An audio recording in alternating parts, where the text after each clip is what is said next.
Hola, buenas noches. ¿Qué tal, Rubén? ¿Cómo estás? ¿Cómo te va, Clara? Ya está con nosotros Alfonso Pratgay, pero hoy vamos a tener realmente una mesa de profesionales de primerísimo nivel, porque vamos a hablar del caso D'Artés y Telma, porque trasciende, me parece, un caso individual. Esto tiene que ver con un tema que ha ocurrido y hay tendencias en el mundo vinculados al movimiento de mujeres.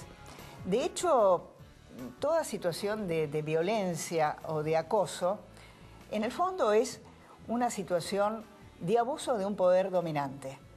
Le pasó en los Estados Unidos a uno de los grandes productores de Hollywood, Harvey Weinstein, y también le pasó al director del Fondo Monetario Internacional, ¿te acordás? De Strauss-Kahn. Sí, sí.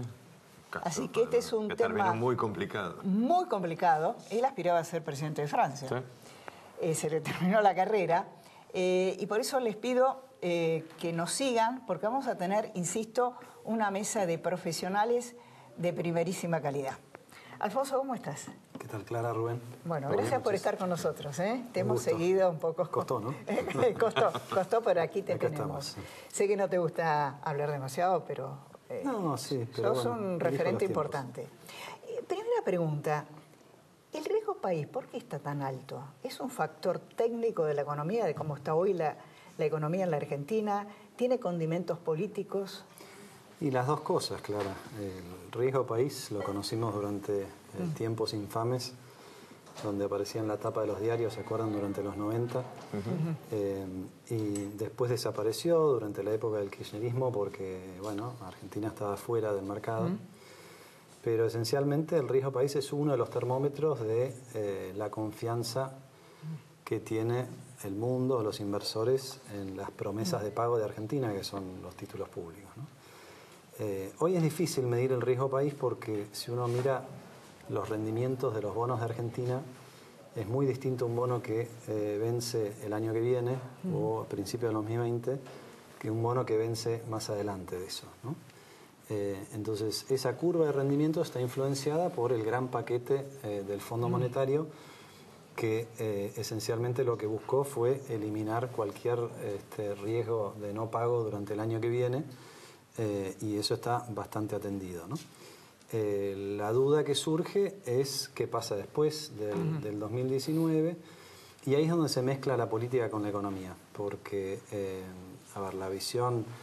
Lo que dice el gobierno es, o lo que dice el ministro Duhovne es, el riesgo país sube porque los inversores están asustados por el retorno del populismo. Bueno, la pregunta que hay que hacerse es por qué los inversores están asustados por el retorno del populismo. Bueno, miran encuestas. Entonces la pregunta que hay que hacerse es por qué en las encuestas subió tanto la intención de voto de Cristina Kirchner. Bueno, y eso es un factor político, pero es un factor económico también. Claro. O sea, buena parte de la caída del gobierno en imagen y la suba de Cristina que reflejan las encuestas tiene que ver con el resultado económico. Claro, una caída del consumo muy grande. Una caída muy fuerte del consumo, una caída importante de la actividad económica, un sufrimiento de las pymes en cualquier lugar del país en el que se encuentren. Y por supuesto que el que mira Argentina, incluso hasta los inversores de Wall Street, algunos se preguntan, ¿será esta la receta adecuada? ¿No será demasiado fuerte el ajuste? ¿Esto hoy se pregunta a Wall Street esto? Hay algunos en Wall Street que se preguntan eso, ¿no? Porque si la consecuencia del ajuste es una recesión demasiado profunda, cuya consecuencia a su vez es la probabilidad de que Cambiemos no gane la próxima elección, entonces evidentemente hay que buscar la punta del ovillo, ¿no? Claro. Pero bueno, esencialmente el riesgo país es un termómetro de confianza y no está dando bien ese termómetro. Y yo creo también que cuando el Banco Central diseñó las nuevas bandas cambiarias, por lo menos yo pensaba que en un marco de tanta dureza monetaria y tasas de interés tan altas, rápidamente el dólar iba a llegar al piso de la banda, pero eso no ha sucedido. Eso hubiera sido una medida de confianza, si querés, interna. Entonces, no tenés ninguna de las dos medidas en la dirección correcta. Está claro lo que vos decías y es, acá, digamos, hace falta darle confianza al país, no solo que se van a cumplir con las obligaciones, sino que además va a haber un país con vida en lo económico, con empresas, con pymes. Lo que estuvimos viendo en la última semana, los últimos 10 días, es que parece que le vuelve a resultar cada vez más difícil. Había una tendencia que la tasa empezaba a bajar, pero lo que vimos en los últimos días es poquito, pero cada vez que hay un mínimo movimiento hacia abajo de la tasa, el dólar vuelve a reaccionar. El gobierno lo que hizo en los últimos 3 o 4 días fue tener que subir, aunque sea unas décimas, pero de vuelta a la tasa. ¿No vamos a salir de esto? Yo espero que sí, pero como lo estás planteando vos, Rubén, es como hay que verlo. Si el costo de bajar la inflación es una recesión muy profunda, entonces las consecuencias políticas son consecuencias que hay que considerar, ¿no? El gobierno confía en que la recesión va a ser corta y esperemos que así sea, porque la realidad es que no hay registro de un presidente que reelija en este contexto recesivo, ¿no? Los despachos de cemento cayendo un 15%, el consumo, como bien decías vos, Clara, cayendo más del 6% interanual. La cartera de préstamos al sector privado cayó casi un 40%, 40%. en los últimos 4 meses, ¿no? En términos reales. Ese número está terrible. Y esa caída de la cartera de préstamos, ¿quién la sufre más? Las pymes, ¿no? Entonces, para las pymes, el capital de trabajo, a ver, toda la mejora que tuvieron por el lado del tipo de cambio, una parte se le fue con la inflación, el traslado a precios, y una parte muy alta se le va con el costo financiero, ¿no? Entonces, por supuesto se puede salir, Rubén, pero lo que no está logrando el gobierno, en la luz de las preguntas que hacen ustedes, de los indicadores de confianza, es justamente revertir esa confianza. Yo creo que el año 2018 empezó con un llamado de atención respecto de desconfianza en las autoridades, y más allá de la paz cambiaria que se logró con el acuerdo del fondo, no se logró revertir completamente esa falta de confianza. Ahora, hay muchos sectores que dicen, bueno, es necesario una convocatoria a los sectores. ¿Vos creés en esto? A ver, mi primera derrota cuando estuve en el gobierno, Clara, fue en torno a este tema. O sea, yo decía... ¿Esa fue tu primera derrota? Sí, primera derrota interna. Nosotros teníamos un programa de ir bajando de a poco la inflación y de ir bajando de a poco el déficit, pero en un marco donde había precios que había que corregir más rápidamente porque estaban muy desalineados. Uno era el tipo de cambio y el otro las tarifas. Entonces, lo que le faltaba a esta definición, digamos, de programa económico era un trabajo sobre las expectativas. Si no, al nosotros corregir algunos precios, enseguida todos los otros precios se iban a querer ajustar. En la jerga, que llamamos eso un acuerdo de precios y salarios. No solamente un acuerdo con empresas y sindicatos, sino también, idealmente, a lo que apuntabas vos, un acuerdo político de unión nacional o como lo quieras llamar. Le pesqué algunas declaraciones hoy a Guillermo Calvo, o ayer, en un evento que organizó el Banco Ciudad, exactamente en este mismo sentido. No hay antecedentes de una baja fuerte en la inflación a partir de niveles altos sin una política de ingresos. O sea, lo que le faltó siempre a este programa fue la pata heterodoxa. ¿Y cuál fue mi derrota? Que cuando acordamos que había que hacerlo y empezamos a hacer las cosas que había que hacer, a mitad camino me dijeron, no es un momento para exponerlo al presidente un gran acuerdo nacional, estamos con las mieles del triunfo, no queremos debilitarlo al presidente. Bueno, y se dejó pasar esa oportunidad. Yendo a tu pregunta, yo creo que nunca es tarde para hacer eso, porque no solamente en la coyuntura actual... ¿Aún en tiempo de elecciones? Absolutamente. Inclusive te diría más aún en un tiempo de elecciones, porque imaginemos lo que viene después del 2019. Gane quien gane, no va a tener una sola coalición política, no va a tener mayoría en el Congreso, ¿no? Entonces, no hay más remedio que armar una coalición, si querés, no formal, sino más bien informal, que en la práctica, por lo menos desde el punto de vista político, fue lo que tuvimos en algunos meses del 2016. Claro, eso es lo que te iba a decir. Bueno, en alguna forma hubo una colaboración que después se rompió. Colaboración política, pero acá, digamos, pasó tanta agua debajo del puente que estamos hablando de dos cosas. Estamos hablando de un gran acuerdo nacional y estamos hablando de un acuerdo de precios y salarios para moderar las expectativas, porque ¿cuál es el costo de no moderar las expectativas de inflación? De que cada uno suba el precio por las dudas. La tasa de interés. Claro. Entonces, hoy estás en un esquema donde bajás la inflación pero con un costo inmenso. Si en vez lograras acordar con los formadores de precios y los formadores de salarios un esquema donde todos nos ponemos de acuerdo de cuáles son los números, yo creo que rápidamente bajan las expectativas. Ahora, ¿no debería haber, además, dentro de eso, propuestas un poco más activas del gobierno? Yo digo, por ejemplo, el tema tasas. Los que hoy están sometidos, las pymes, que están sometidos a ir a tasa están quebrando directamente.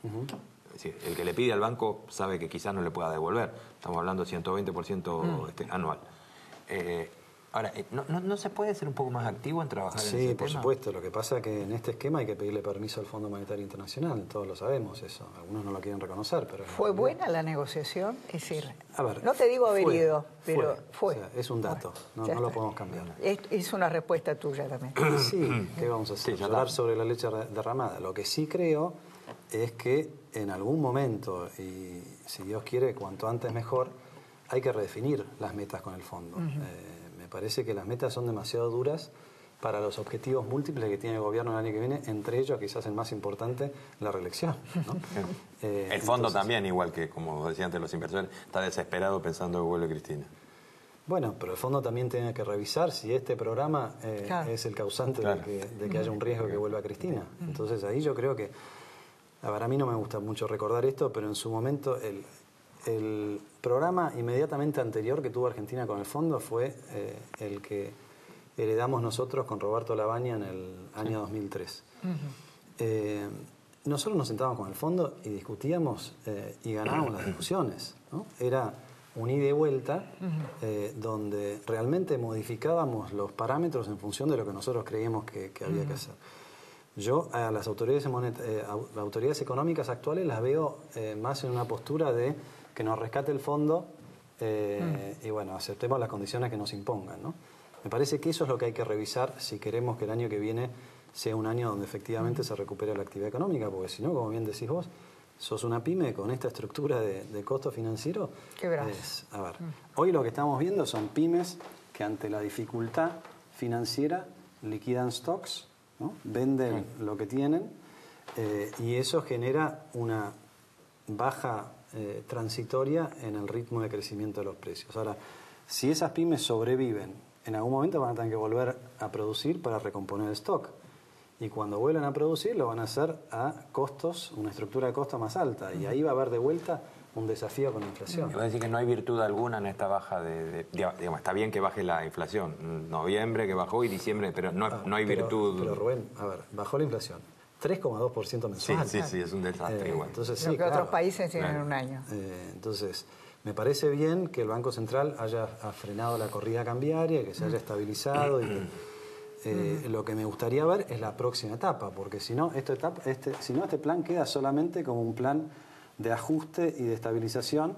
Y lo que necesita Argentina es un plan de desarrollo. Y eso es lo que está faltando. Alfonso, se conoció los datos de la UCA. Un 33,6% de pobreza. ¿Tu opinión sobre esto? Bueno, la primera reflexión es que no hay dudas de que en estos meses subió la pobreza y posiblemente antes de fin de año suba un poco más. El número de la UCA es una estimación del tercer trimestre, pero hay una cantidad de cuestiones técnicas que no sé si tenemos tiempo, pero viene al caso para aclarar. Por empezar, la UCA hace mediciones trimestrales, el INDEC hace mediciones semestrales. Y en segundo lugar, la metodología de la UCA, que la cambió recientemente, es decir, no es la misma que la del INDEC. Si uno se toma el trabajo de mirar el informe de la UCA calcula cuál es el índice de pobreza según la metodología del INDEC. Exacto. Y no da 33 y pico, da 29,6. 29,6 es todavía más bajo que el punto de partida de lo que recibió el gobierno de Macri, 32 y pico, ¿no? Entonces, fíjate qué distintas son las conclusiones, ¿no? Me parece que, bueno, hasta que no tengamos el número del INDEC, que lo vamos a conocer en marzo, no vamos a poder hacer ninguna conclusión. No estamos comparando... Pero claro, no son comparables. No son comparables. Pero evidentemente, con esta caída en la actividad económica, con esta caída en el empleo, con esta suba del precio de los alimentos, lo raro sería que la pobreza no hubiera subido, ¿no? Y este es un tema central para la discusión del año que viene, habida cuenta de la importancia que le dio el presidente como uno de sus ejes de campaña y como uno de sus marcadores de evaluación de desempeño, que él lo planteó, ¿no?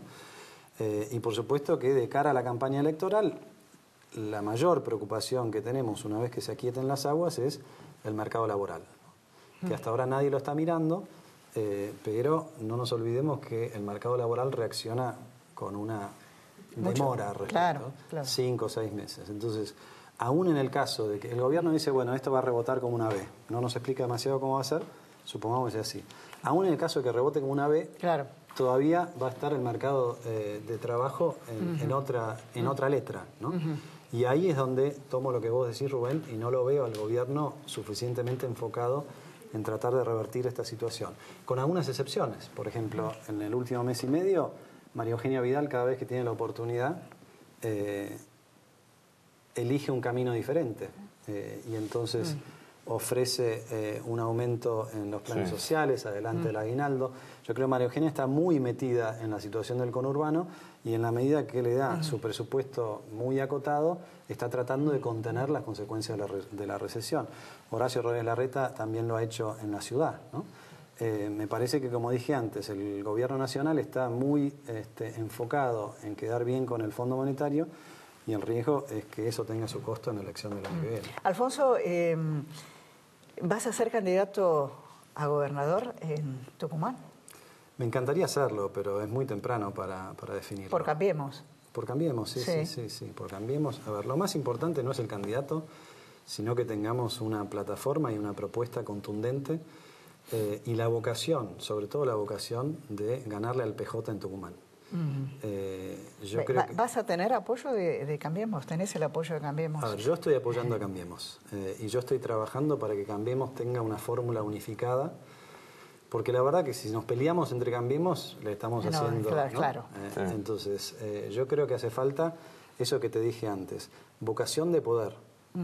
Creo que los tucumanos no solamente se merecen un cambio, sino que piden a gritos el cambio. Y no alcanza con competir para la derrota digna. Uy, terminé a 3 puntos de Mansur, terminé a 4 puntos de Alperovich, porque eso no cambia las cosas, ¿no? Entonces yo voy a estar, como estoy ya del día de hoy, recorriendo Tucumán, trabajando para que se den esas condiciones. Este programa se ve en Tucumán. Entonces, la pregunta, ¿qué le dirías a los tucumanos? ¿Qué es lo que vistes y qué le dirías a ellos? Bueno, les digo lo que les digo en todas mis recorridas, no solamente en San Miguel, en Concepción, pero también por el interior de Tucumán. Lo que veo es como dije antes, una necesidad de cambio y veo hartazgo también. Y eso se nota en dimensiones que antes no se veía, quizás por las redes sociales o por lo que fuera. Y lo que le digo a los tucumanos es que yo estoy para trabajar desde el lugar que sea para que ese hartazgo se transforme en esperanza y para que Cambiemos pueda ganar el distrito más importante que no ha ganado hasta ahora, que es Tucumán. Riquezas tiene la provincia. Riqueza le sobra, riqueza natural, riqueza humana, cultural. A ver, todo se inició en Tucumán. Es el centro del inicio de la República. Y bueno, por eso duele tanto. Yo a veces a Tucumán la encuentro como la conocí hace 40 años, cuando la recorría con mi viejo. Muchas cosas no cambiaron. Y las cosas que cambiaron empeoraron, ¿no? El narcotráfico, la inseguridad, la connivencia entre el Poder Ejecutivo y el Poder Judicial, ¿no? Bueno, la impunidad. Tucumán Llora es un movimiento extraordinario que ha tratado de modificar estas cuestiones. Bueno, nosotros tenemos que apoyar a ese grito de cambio que ha surgido en Tucumán, que no se pudo cristalizar en las elecciones del 2015, pero que yo creo que tenemos todas las condiciones para cristalizarla en la elección del año que viene. Si trabajamos juntos, si cada uno se cree que es el dueño de la pelota y que solito no va a ganar, pero por lo menos se va a asegurar algún cargo, bueno, ahí vamos a estar traicionando a los tucumanos. En esa no me cuentan. Alfonso, muchísimas gracias. Gracias a ustedes. Ya continuamos. El caso D'Artés y toda la polémica.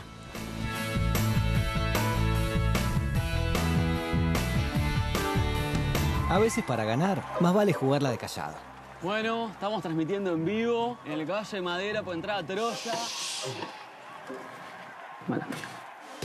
Que un like no cambie tu historia. Os de Neo, seguí tu plan. ¿Qué es crecer para vos? ¿Pudiste entrar, Abu?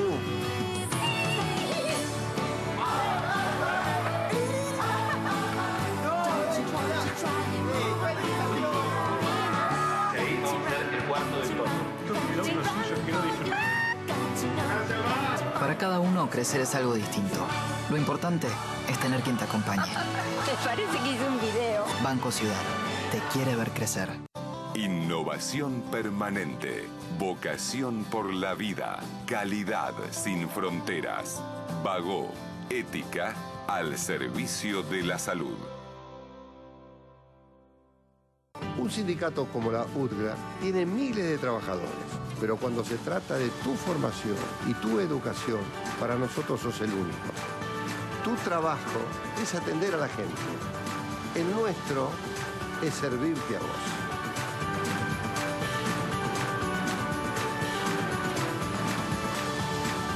Educación gratis y a tu alcance. UTGRA, unidos por el bien común. Directo a escenarios inolvidables. Pescás, caminás, saltás, mirás, trepás. Tenés preparado el mejor momento. Venite a San Juan. En la Ciudad Autónoma de Buenos Aires, vivir mejor es ley.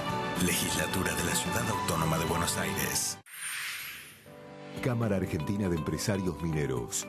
Por una minería sustentable, responsable y transparente.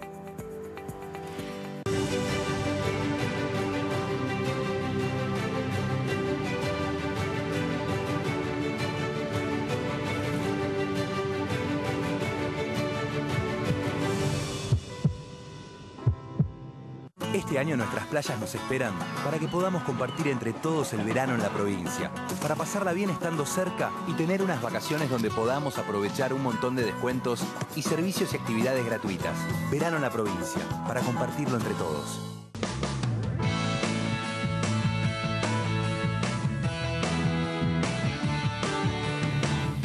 Bueno, les voy a presentar a mis invitados, a nuestros invitados. Raquel Hermida Leyenda, gracias por estar con nosotros. No, gracias a vos. El doctor Enrique de Rosa, Gloria López Lecube y la doctora Mariana Gallego. A los cuatro, gracias. Vamos a ver hoy, Rubén, lo que decía Juan D'Artés. Y después vos vas a incorporar un caso hay algo que estuvo pasando ahora, realmente muy impactante. Sí. Vamos a verlo. Lo pasó, no existe nunca. Primero decirle que yo estoy muerto, estoy indignado, estoy con una bronca increíble. No salí a hablar antes porque me recomendaban los médicos que no mirara, entonces yo estaba como, recibía información, no veía toda esta locura mediática que se armó con el tema, y a partir de pensamientos muy oscuros, pero muy oscuros, yo dije, ya está, yo estoy muerto. Quiero que la gente sepa que yo estoy muerto. Lo único que me interesa a mí en este momento es decir mi verdad, porque quiero que la gente la sepa. Nunca hice eso, yo nunca violé a nadie, ni nunca acosé a nadie.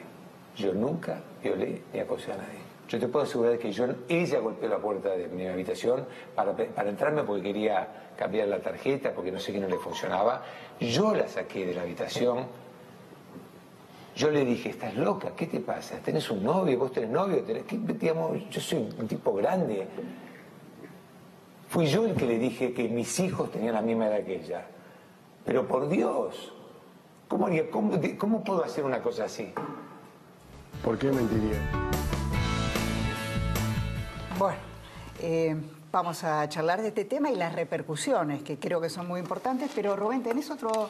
Sí, hoy a la noche este tema estaba dando vuelta, hoy se presentó otra denuncia que está más involucrada con el tema de la política. Hay una empleada del Congreso, de la Cámara de Diputados, que creo que había pasado al Senado, Claudia Mabel Gebel, que presentó una denuncia que es muy puntillosa, porque además en la denuncia tuvo participación previa el jefe del INADI, al que ella recurrió contra, ahora podemos decirlo el nombre porque ya se hizo público, contra una persona muy conocida, que es el senador Juan Carlos Marino, senador por La Pampa, radical, y que a su vez es candidato a gobernador por La Pampa.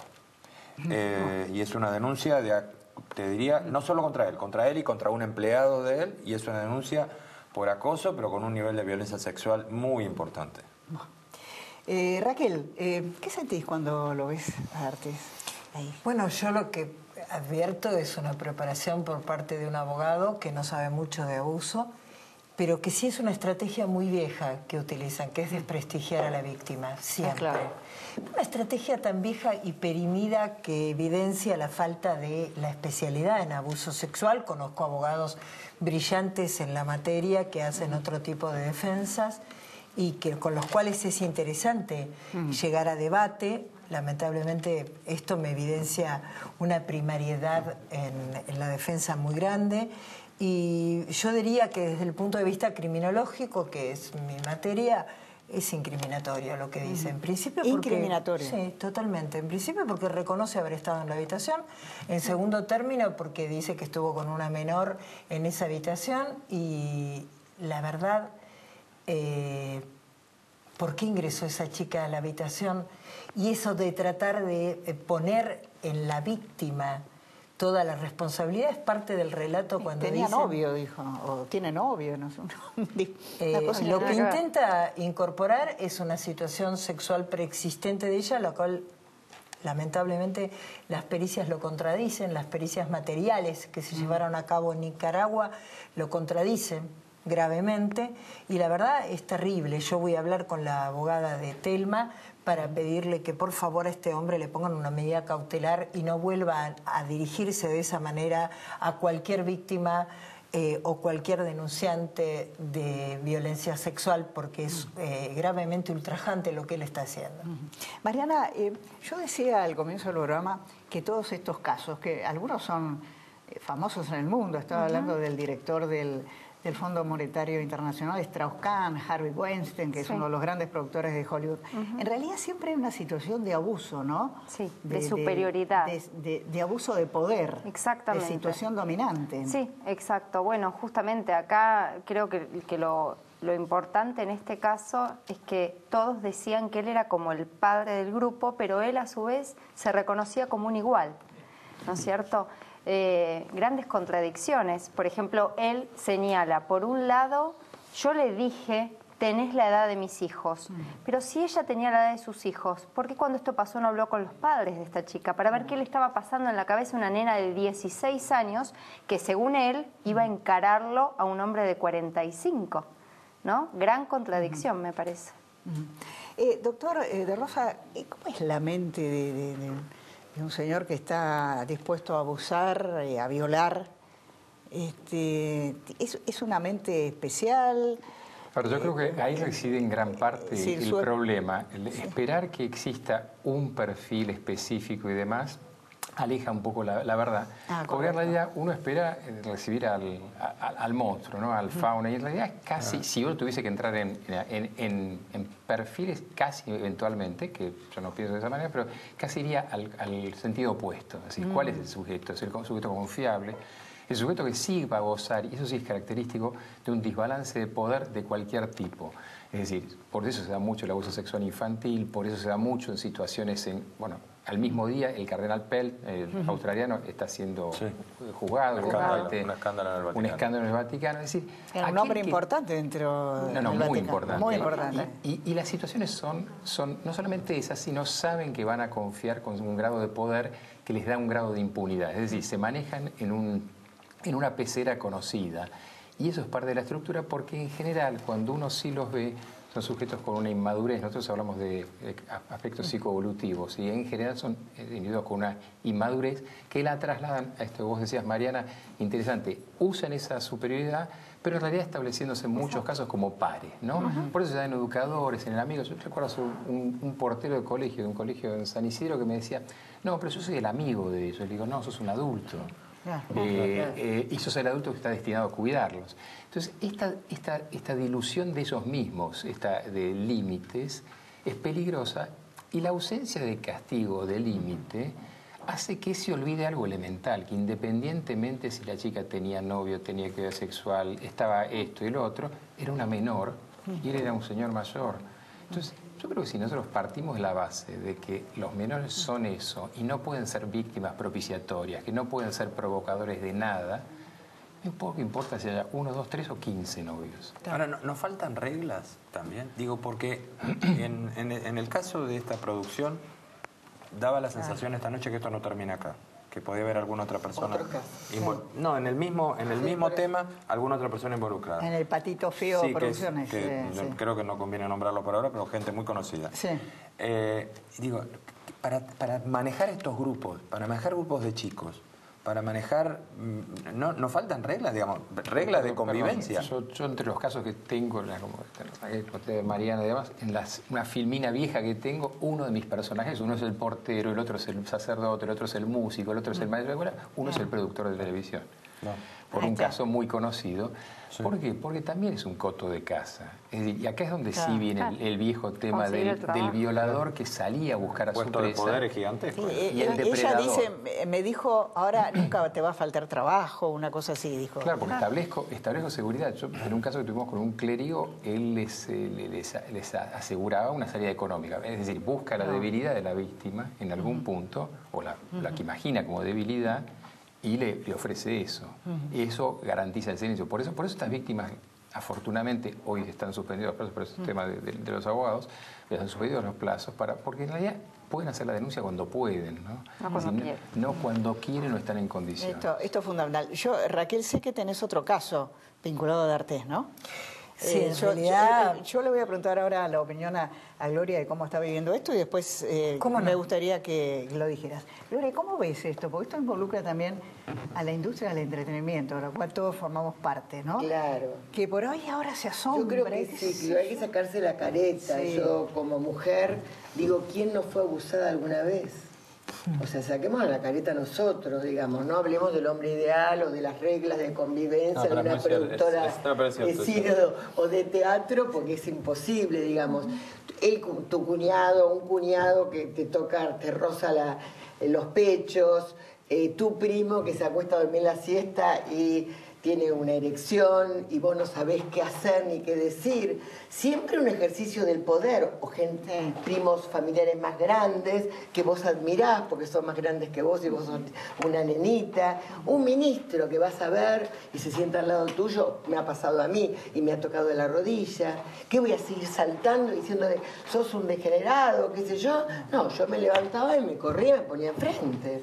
O sea, yo creo que tenemos que sacarnos la careta nosotros, que hay un montón de situaciones de abuso y de manoseo del hombre y que realmente hacen un ejercicio del poder y del privilegio. Yo creo que no es una cuestión de individuo, cuál es el individuo que abusa, sino es una cuestión de poder. Acá se ejerce el poder y el privilegio, como decía mi compañero. Raquel, sé que tenés otra denuncia ahí entre manos. Sí, nosotros, nuestro equipo interdisciplinario está trabajando la lamentable denuncia que le hizo D'Artés a Anita Coachi, porque le pretende, interpuso calumnias e injurias contra Coachi, que en pleno desconocimiento de la perspectiva de género y saber que cuando el delito existió, por más que esté prescripto, no existe ni la calumnia ni la injuria. Además de eso, que es importante, tenemos, después de conocer a Anita, llegó otra chica que en realidad no es actriz, que es una persona que trabajaba en técnica del piso, que cuenta y relata cómo vivió ella el proceso del abuso, ¿no?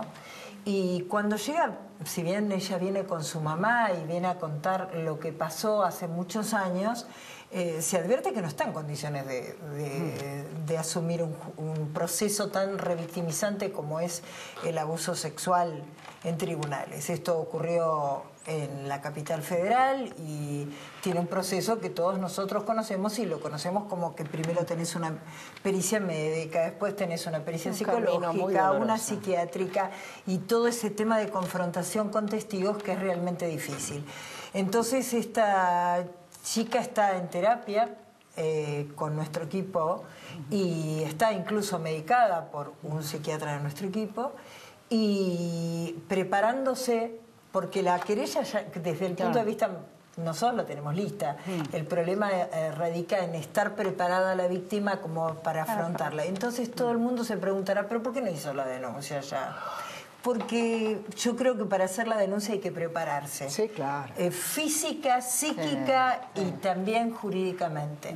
Claro. Bueno, ella está preparada jurídicamente, pero todavía estamos esperando que su psiquis tome contacto, porque lo que pasó con Telma a ella la dejó muy mal, la desestabilizó, venía bastante bien evolucionando, pero hace muchos meses que la tenemos en tratamiento. Sí. Vos fíjate, Clara, que es una catarsis confesar que te abusaron, digamos, te calma además, compartís tu problema, sacás la historia, lo sacás de adentro, pero también, ojo, porque la pena se agranda, digamos, verte en una pantalla de televisor contando la historia de que te violaron y estás denigrada, o sea que hay que parar, hay un límite que hay que pararla. La respuesta social incluso, no, por eso, yo iba a decir, porque incluso hay respuesta de todo tipo. Entre las mujeres también hay que ser honestas, la sociedad es muy hipócrita en esto. Yo hoy y la justicia bastante machista. Muchísimo. Claro. Yo hoy cuando terminé de escuchar di una pequeña nota y salieron a matarme y el 90% eran mujeres, y justamente porque yo dije que esto mismo que intentó hacer él, que es un modo de defensa, uno puede negar el hecho o acusar a la víctima, ¿no es cierto? Él eligió acusar a la víctima. Esto mismo pasa a veces en tribunales, cuando en el interrogatorio le preguntan ¿y qué tenías puesto? ¿Y por qué estabas sola esa hora? Claro. ¿Perdón? Estoy contando un abuso. ¿Qué te importa? Si hubiese ido desnuda por la calle, que será otro tema, pero nadie me puede violar. Entonces, esto también, la víctima también se enfrenta a la condena social de muchos que no le creen. Enrique, ¿querías decir algo? No, esto básicamente que tiene que ver con que no solamente una persona tiene que estar privada, decía bien Raquel en decir la parte física, a veces esta cuestión de poder sostener un proceso judicial, una revictimización casi necesaria en las pericias, en una serie de cuestiones. Hoy se instala también la cuestión, la crítica a los que están en las redes sociales, que son todos expertos, en las cuales de golpe no les gusta una opinión y destrozan a cualquiera. Entonces, una persona a veces puede ser revictimizada, y no olvidemos que la génesis de lo traumático no es el hecho en sí, sino es el recuerdo y la repetición del hecho. Que a veces mirarlo y repetirlo y hurguetear, ese hurgueteo es casi como una herida en la que estoy, es una herida nada más que psíquica, en la que estoy metiendo un palo, un bisturí constantemente. Entonces la persona tiene que estar muy fuerte, y esto a veces cuesta mucho entender, y esto es bueno que haya equipos, y que de hecho hay equipos que se te toman los tiempos necesarios para que esa persona esté en condiciones de... Si no, no es creíble a veces. A veces en muchas causas se considera que la víctima no es muy creíble porque, claro, el relato lo hace en condiciones psicológicas muy malas. Ahora, a mí una de las cosas que me asombró en las redes no representan al país, es decir, son las redes. Pero me impresionó en algunos tweets que yo mandé la falta de creer en el testimonio. Lo que yo dije. Yo quedé asombrada. No se ponen en el lugar. Habrá que ver, y estas mujeres, porque son, no sé, pañuelo esto, pañuelo el otro, si son kirchneristas, si no son kirchneristas. A mí la falta de enfoque en el drama me impresionó. No sé si ustedes... No. La experiencia que tienen ustedes, ¿esto sucede en general? Porque en el mundo, bueno, hemos conocido muchos casos, pero ¿esto es normal en el mundo que suceda así o es un tema nuestro? Esta cuestión del descreimiento, de la relativización. Nosotros intervinimos en una causa que fue la causa de Alexis Zárate, el jugador de Independiente. Cuando hablo de nosotros me refiero a Enrique y a mí. Y en esa causa se estableció y se modificó la jurisprudencia. Hoy en día la prueba es importantísima y se le cree a la víctima, y su valor es tal como un testigo. Ustedes dirán, ¿pero cómo? ¿Valía menos la declaración de la víctima que la de un testigo? Sí. Hasta el 2017 sí. Era así. En el 2017 comienza a tener un valor probatorio importante, y además tiene un valor importante también las pericias psicológicas y psiquiátricas, más allá de las pericias de índole física, ¿no? Existen ese tipo de valorización, ¿no? Y yo creo, en el caso de la sentencia de Zárate, cada una de las palabras que utilizó Enrique o cada una de las palabras que utilizó cada uno de los peritos es replanteado, y donde esas pericias certifican exactamente cómo estaba la víctima y cómo vivió la evolución del proceso. En el caso de Juliana se mantuvo siempre igual, lamentablemente. No tuvo modificaciones más allá de lo que es el tiempo, el transcurso del tiempo. Y eso es importantísimo. Quería preguntarles también, hoy leía declaraciones de la creadora del movimiento Me Too, que dice, el trauma no debería exhibirse, ¿no? Entonces, la pregunta que yo les hago, ¿estuvo bien Tamara en salir y exhibir su dolor? Porque esto lo dice la fundadora del Me Too. Es un tema polémico. Quisiera conocer la opinión de ustedes. Mariana. No, sí, eso es una de las críticas que yo recibí cuando hice estos comentarios en la nota, es eso. El dolor no se exhibe, se denuncia y punto. Es terrible. Y bueno, y la verdad es que yo me pregunto, cada uno su dolor lo muestra como puede, lo cuenta cuando puede, y bueno, a ver, yo no puedo criticar cómo ella logró contar una experiencia tan traumática. Fíjate que hay algo interesante. D'Artés le dice a Mauro Viale, yo te hablo cara a cara, no tengo primeros planos. O sea, indirectamente está diciendo, ella actúa, yo te atiendo en la cocina de mi casa. Entonces, si nosotros juzgamos a esta chica porque decidió mostrarlo así, quizás no podía hacerlo de otra manera. No, el asunto es que pasa con los medios, ¿no? Porque viste que hoy Nicolás Repetto dijo, pero tanto tiempo tardó en denunciarlo, en contar esto. O sea, ¿cuánto tiempo necesitas para confesar? Porque cuando vos lo contás, se hace real. Por eso se saca de adentro el trauma, ¿no? Y vos fíjate que Romina Mangel dice que en la mesa de Animales Sueltos, viste, fue un acosador de ella y que se cuidó con la custodia del Tato Yang.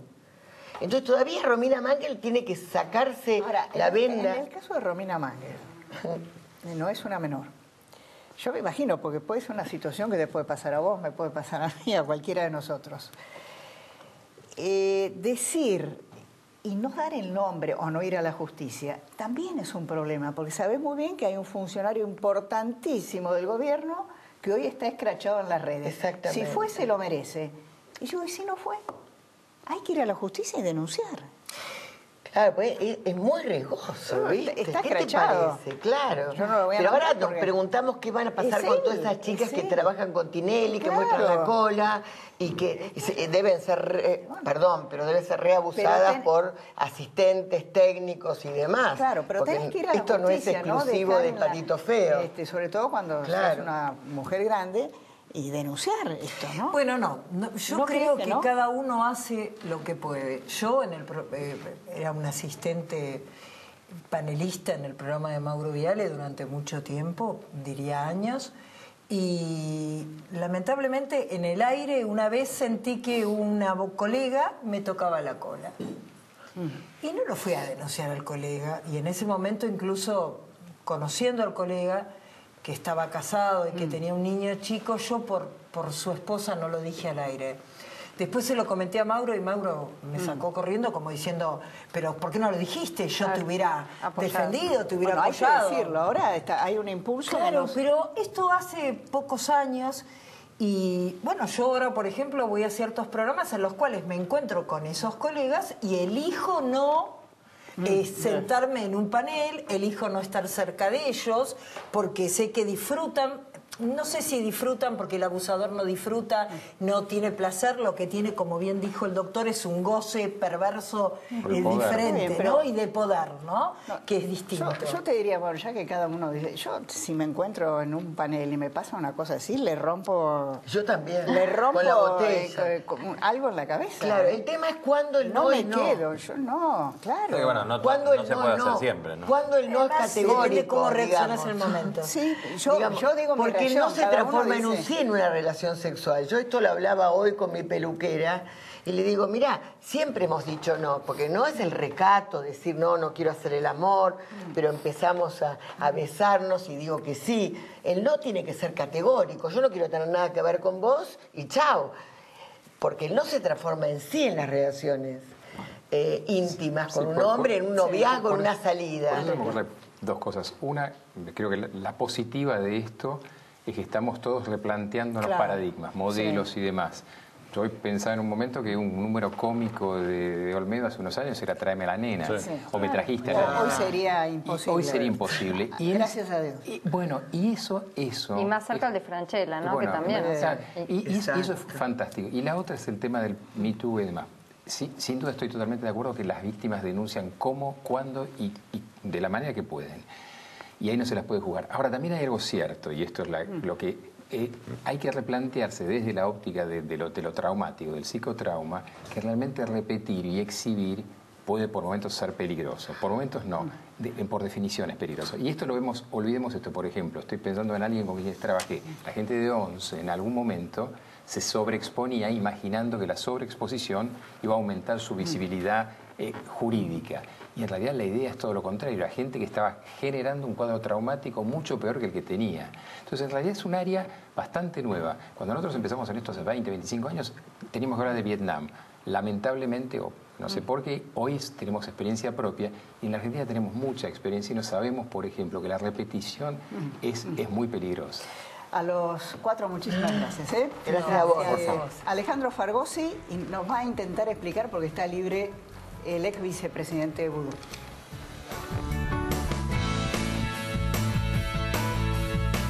Budweiser tiene un proceso de elaboración especial. Por eso no decimos que hacemos cerveza, decimos we brew it. Pero nos han preguntado qué significa eso. ¿Tiene que ver con la fermentación? Sí. ¿Involucra lúpulo? Sí. ¿Malta? Sí. ¿Se influye en la calidad de la cerveza? Sí. ¿Es un término en inglés? Yes. Entonces es lo mismo que hacer cerveza. No. Eso es lo que hacen las otras. No hacemos cerveza. We brew it. This bad is for you. Budweiser. We brew beer. El nuevo Glade Gel adhesivo me da esa sensación de frescura continua, envolviendo todo mi baño en una suave brisa a lavanda al comienzo de cada día. Amaneceres, tenemos una fragancia para eso. Descubrilas, creado con ingenio solo por Glade. S.C. Johnson. La nueva Bramita mantiene el frío del principio hasta el final. Del principio hasta el final. Nueva Bramita 269, fría hasta el final. Bramita. En Galeno hay un plan que se ajusta al de tu vida. Contamos con la red de sanatorios propia más grande del país, cobertura internacional, la mejor cartilla médica y los mejores beneficios. Galeno, siempre pensando en vos. Cerveza Vampur Premium. Ahora en Argentina. Sentí la diferencia. Próbala. 136 años acercando a Escocia al mundo. VAT 69. Auténtico whisky escocés. Pablo, me voy. Devuélveme eso que es mío. ¿No ve que no se quiere ir? ¿Por qué no dejamos que elija? Ok, que elija. Tenemos el colchón para nosotros solos ahora. Yo te voy a escuchar más. Conseguí una promo para ir con las chicas al Caribe. ¿Cómo se lo digo a mamá? No sé, de la misma manera que le pediste guita a mi viejo. Te saco el chat familiar. Chao, Pablo. Confiamos en lo que llevamos dentro. Sabemos de qué estamos hechas. Como las nuevas mini tostaditas integrales de Twistos, hechas con salvado y trigo integral. Twistos, ricas desde adentro hacia afuera. Budweiser tiene un proceso de elaboración especial. Por eso no decimos que hacemos cerveza. Decimos we brew it.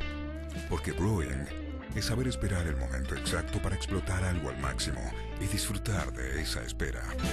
Como yo, que estoy esperando que llegue el estribillo para cantarlo. No hacemos cerveza. We brew it. This bad is for you. Budweiser. We brew beer.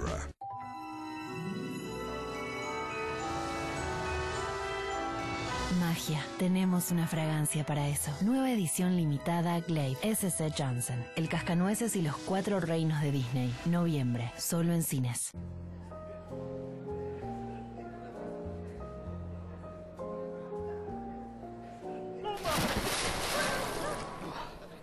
La cantidad incorrecta de ganas de pileta. La cantidad justa de malta. Por eso suave y refrescante. Con una canción que te llega al corazón, estos cardiólogos quieren darte algunos consejos. Dale alegría, alegría a tu corazón. Usa más las escaleras que el ascensor. Y ya verás. Glaciares baja el sodio y te va a gustar.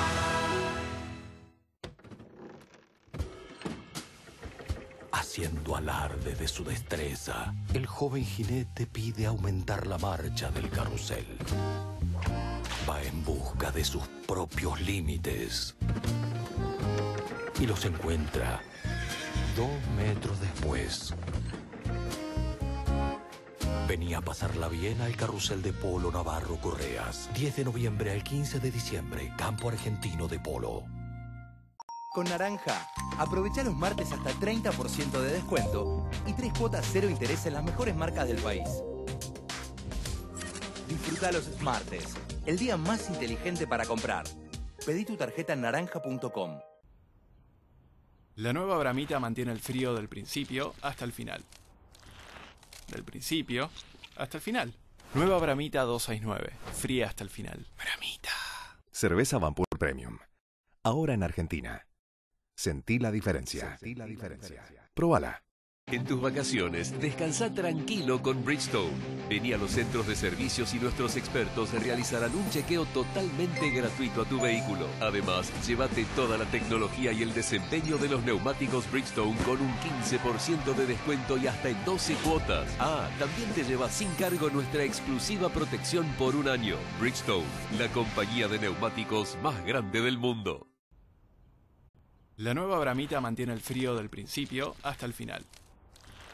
Del principio hasta el final. Nueva Bramita 269. Fría hasta el final. Bramita. Pablo, me voy. Devolveme eso que es mío. ¿No ve que no se quiere ir? ¿Por qué no dejamos que elija? Ok, que elija. Tenemos el colchón para nosotros solos ahora. Yo te voy a escuchar más. Conseguí una promo para ir con las chicas al Caribe. ¿Cómo se lo digo, mamá? No sé, de la misma manera que le pediste guita a mi viejo. Te saco el chat familiar. Chao, Pablo. Confiamos en lo que llevamos dentro. Sabemos de qué estamos hechas. Como las nuevas mini tostaditas integrales de Twistos, hechas con salvado y trigo integral. Twistos, ricas desde adentro hacia afuera. Una tropilla de caballos circula a toda lentitud, hacia arriba y hacia abajo. Una joven sujeta una copa de Navarro Correas. Aquel joven sujeto también. ¿Él va tras ella? ¿O ella va tras él? Nunca lo sabremos. Es un carrusel. Venía a pasarla bien al carrusel de polo Navarro Correas. 10 de noviembre al 15 de diciembre, Campo Argentino de Polo. Seguí perdiendo, perdedor. ¡Ja! ¡Ilusos! ¡Nunca van a ganar! Ahora con la promo de 7up siempre salís ganando. Juntando solo 3 tapitas naranjas te llevas una Pepsi, 7up o H2O de 2 litros, 25 gratis. Así te quería agarrar, en una propaganda llena de perdedores. ¡Ja! Me das mucha lástima, Petro. Mucha lástima me das. ¿Me das un traguito? No.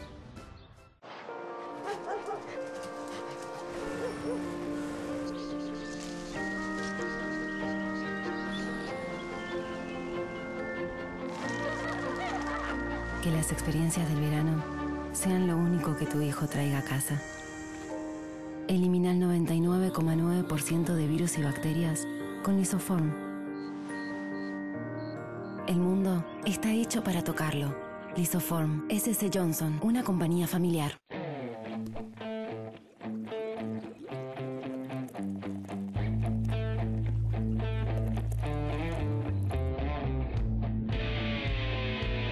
La cantidad justa de Brahma para un conductor designado.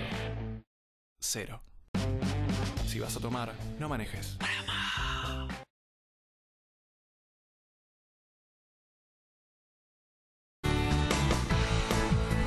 Doctor Alejandro Fargosi, gracias por estar aquí. Gracias por invitarme. Su interpretación de Vudú en libertad. ¿Qué pasa en Comodoro Pi? ¿Qué pasa en Comodoro Pi? No, ¿qué pasa en nuestro sistema judicial? Sí. O sea, nuestro sistema judicial está colapsado desde todo punto de vista, moral, instrumental, de todo punto de vista, al grado que hemos llegado a una, desde mi punto de vista, ojo, esto no es una verdad apodíctica, hay gente que piensa exactamente lo contrario y la respeto, pero hemos llegado a la conclusión de que es más sospechosa una sentencia dictada por un tribunal de gente elegida por el sistema, etcétera, etcétera, que un condenado. ¿Qué quiero decir con esto? Si nosotros sostenemos que una persona que ha sido declarada culpable por un tribunal se la presume inocente, estamos diciendo, sin decirlo, que la sentencia que lo condena a cumplir una determinada pena por delincuente, se la presume ilegítima. O sea, porque 1 más 1 es 2, no se puede ser y no ser al mismo tiempo. Una cosa es la presunción de inocencia de la que gozamos todos los que estamos en este estudio, y otra cosa es la presunción de inocencia que tiene el señor Boudou, que está condenado. Porque no somos iguales. Sí, lo que le falta es la confirmación en las instancias que vienen. Exactamente. O sea, una cosa es la garantía del Pacto de San José de Costa Rica, etcétera, etcétera, de que sea revisado su caso por si hubo alguna persecución o lo que fuera, y otra muy distinta al sé todo igual, como diría Minguito Tinguitela, y somos todos iguales hasta que dentro de 43 años, porque encima tenemos ese problema, hasta que dentro de 43 años se confirme la sentencia. Ahora, la señal para la sociedad es devastadora. Es mala, ¿no? Porque acá, a ver, digámosle a la gente, ¿cuánto tiempo tenemos? Acá vamos a cámara y después a la corte. Y claro, porque después empieza todo el pedal. Los abogados tenemos una estrategia en general que se parece a la de los porteños cuando se defendieron a las invasiones inglesas. Primero le tirás tiros, se te acaban las balas, le tirás piedras, se te acaban las piedras, le tirás agua caliente, se te acaba el agua caliente, le tirás aceite. La estrategia defensiva de un abogado penalista es usar todo lo que pueda para defender a su cliente. Si tienen que apelar al tribunal Ahora, lunar... el sistema se lo permite. Por supuesto. ¿Tenemos más recursos que en otros países en ese sentido? Claro, totalmente, totalmente, claro que tenemos más recursos. Acá se usa de todo y además con un sistema judicial que tarda años. El tiempo se cuenta en años en el sistema judicial. Con lo cual uno tiene una permanente tensión con los clientes, a todos los abogados nos pasa, que ninguno nos cree y uno ya no sabe cómo calcular cuando... Ustedes como clientes, ¿qué me preguntarían? Me dirían, bueno, ¿y esto cuánto va a tardar? ¿Qué sé yo? Puede tardar 6 meses, 1 año, 3 años, 5 años. Puede tardar cualquier cosa, pero no solo en penal, porque, ojo, no tenemos que reducir el problema a Comodoro Pi. El problema es todo el sistema que yo conozco, por lo menos, de justicia nacional y de justicia federal. Funciona mal y se producen estos fenómenos, pero más allá de eso... Funciona mal, a propósito, digo. Más bien, perdón, y además tiene cosas que son muy solucionables. Claro. Nosotros no podemos estar luchando contra un horario judicial. Cuando al ministro de Justicia se le ocurrió proponer que cambiaran el horario, casi lo matan. Sí. Los jueces casi lo matan. Sí, y yo me he cansado de... El otro día, sin ir más lejos, cuando metí la denuncia contra la asunción de Guado de Pedro, que igual se la tomaron, estaba en tribunales a las 8 menos cuarto, porque además lo hago yo eso personalmente, y por supuesto no había nadie. Había un empleado, bueno, pero en tribunales a esa hora no hay jueces. Bueno, alguno habrá, porque siempre la generalización da lugar a que uno lo cuestione y que haya estado. Bueno, ok, pero estamos hablando de grandes cantidades, de la mayoría. Pero en este caso de Boudou el tema es infinitamente peor, porque la cuestión penal es, señores, una persona que tiene una condena de primera instancia o del Tribunal Oral Federal en este caso, no se la puede presumir inocente.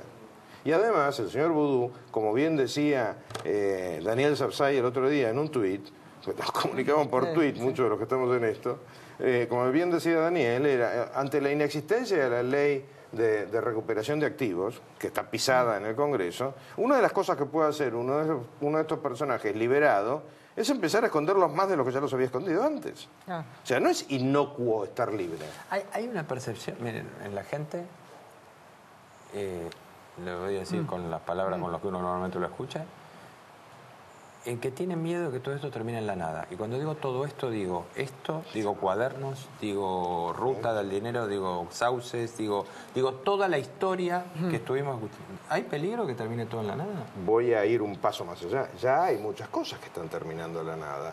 Porque vos fíjate que nosotros estamos encandilados por 2 o 3 causas, cuando afuera se han quedado un montón de personajes, no voy a dar nombre porque no tengo fueros, pero se han quedado un montón de personajes que uno dice, ¿y este qué? Gobernó 12 años, no se sabe de qué vive, porque viste que todos viven de dar conferencias. Sí. No se sabe de qué vive y no le llega ni siquiera una salpicadura. Hay mucho que está quedando. ¿De quién es la culpa? Del sistema judicial. ¿De quién va a ser la culpa? Es lineal. ¿Para qué pagamos una montaña de plata en fiscales y en jueces? Porque ¿qué tenemos que hacer? Nosotros denunciar la cosa, no puede ser. Bueno, Alcorada Amón, el miércoles en el Rotary, dijo que a Comodoro Pi, a los jueces, llamaban gobernadores, legisladores, preguntando por los empresarios que están cuestionados, y nadie llamaba por Cristina, todos llaman por los empresarios. Claro, claro. No, es terrible, porque además, yo insisto siempre en esto, y es, Google tiene una monumental ventaja y es uno ahí encuentra los datos que antes te pasaba 5 años investigando para llegar a alguna conclusión. El mundo está lleno de presidentes, expresidentes, ministros, exministros, gobernadores, legisladores presos, pero presos, no imputados, procesados, liberados, como este señor. No se cae nada. El daño potencial va más allá de vulnerar a la justicia. El daño potencial es grave también para la sociedad. A ver, ¿es grave acusar a un montón de gente y que después quede libre? No, porque a esa gente después va a dar vuelta a la taba y va a decir, no, miren, ahora el que mando soy yo porque yo pasé por esto. Empresarios, digamos, sometemos a toda la clase empresaria a una investigación y si después no probamos nada, ¿con qué nos quedamos? Porque además, ojo, el tema de probar no solamente es que no se prueba, sino cómo se interpreta la prueba.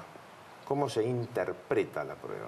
Hay cosas que en el sistema judicial se ha ido desvirtuando hasta un nivel en que realmente llama la atención. Ejemplo, uno no puede decir libremente que es el accionista mayoritario de una compañía y no se entera de lo que pasa en la compañía. Pues eso es mentira. Porque cualquiera que ha trabajado, yo lo he hecho durante 40 años, para empresas, sabe que la aprobación de un boleto de business, de avión, que sale 3 o 4 mil dólares, requiere que te den el ok todo el mundo. ¿Quién se cree que para pagar 100, 200 o 200 mil dólares o $1 millón de dólares? No, eso lo decidía el cadete. Esa prueba no se la puede admitir, por poner un ejemplo.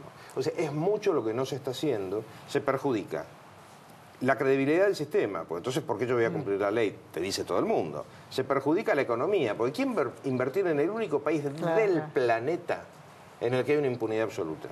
El número del Ministerio de Justicia, ¿cuál es? 99%, lo reveló el Ministerio de Justicia, lo denuncia el Ministerio de Justicia, pues no depende de ellos. El 99% de los delitos no tiene sanción efectiva. No es vivible un sistema de esa manera, salvo que estaciones en doble fila. Si estacionas en doble fila se te cae el sistema en la cabeza, o si dejas de pagar un aporte, un impuestito de 3 bueno, es el famoso tema que es cierto, la cuota del monotributo contra miles de operaciones, de reportes de operaciones sospechosas que descansan todavía sin investigar. Yo me pregunto, por ejemplo, la FIP, que nos investiga a todos permanentemente. A los barras bravas podrían investigar. Esos señores que viajaron, yo tengo que explicar cómo pago la cuota con la que compré el auto. Esa es una pregunta, ¿por qué no se piden? ¿Por qué no se va a los números? No lo entiendo. Si yo acuso una empresa de haber coimeado, ¿por qué no veo primero a ver qué dijeron en el balance? Porque por ahí dicen demasiado. Hay mucho. O los barras bravas. ¿Por qué no voy a la casa a ver cuántos metros cuadrados tiene la casa donde vive? Hay mucha tranza, mucha tranza. Estoy cada vez más convencido. Yo te pregunto, ¿los jueces leen encuestas políticas? No, los jueces tienen una característica y es que tienen un microclima en el que están convencidos que son atacados. Si uno de los argumentos que usan es que cómo no voy a ganar lo que gano y cómo pretenden que pague impuestos si tengo el título bloqueado, como si los abogados cuando defendemos un cliente no lo tuviésemos bloqueado para el que compite. Yo tengo el título bloqueado con un montón de clientes y compiten con los míos. O sea, los jueces viven en un microclima impresionante porque la mayoría de ellos, y les parece bien, algo que a mí me parece mal, son de lo que se llama la familia judicial. Entonces entran a los 18 años a tribunales y van con esa especie de inbreeding, como lo llamaría un veterinario, se van generando enormes virtudes, en la mayoría, no en todos, pero también enormes defectos. Y uno de los defectos es que están totalmente divorciados de la realidad. Sé que se van a enojar porque lo digo, pero que se enojen también por esto no me intimida. Están divorciados de la realidad y una de esas realidades es la opinión pública. No se dan cuenta. Se la va a llevar puesta la justicia la opinión pública. Alejandro Fargosi, muchas gracias. Gracias. Hasta la próxima semana. Sí, señora.